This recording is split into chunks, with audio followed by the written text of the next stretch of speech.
What sort of access did you have to news media? Well, you have no access to the internet, but I have a staff that every day would give me a summary of the news sites, including the Daily Mail.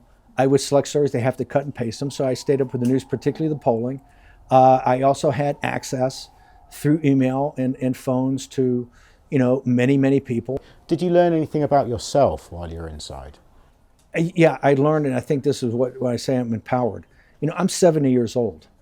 I can tell you there's not many 70-year-olds I know on Wall Street or in the political class that could go to a federal prison for 4 months. It's extremely difficult. Okay, these places are violent places. There's lots of drugs. This drug K2 is all over these prisons. That's why you have to be maniacally focused 24 hours a day.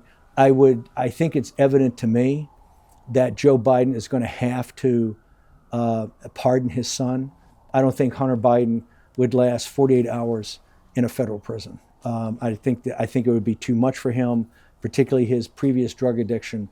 And so I think President Biden, one thing he should do is to focus very much at which he said he's not going to do. But I don't think his son will handle it. These are dangerous, tough places, and that's one of the reasons I feel empowered. I came out more focused, in better shape, less weight.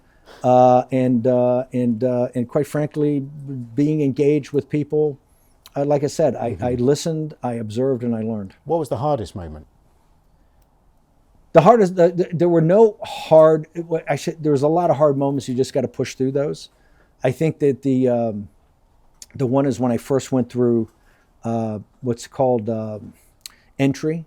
You put your uniform on, you get checked, you take all your civilian clothes off. You're a prisoner.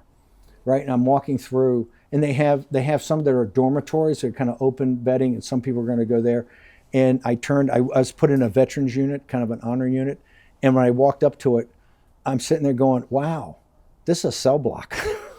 And because it's all controlled moves. I mean, you don't walk anywhere that's not a controlled move. They put the key in a massive steel door, they open the steel door, and you walk in and you go, "Wow, this is a cell block." I think I added to the inmates there, particularly the way I taught the classes we had debates, and I used the Socratic method to kind of draw people out and to make sure their voices were heard.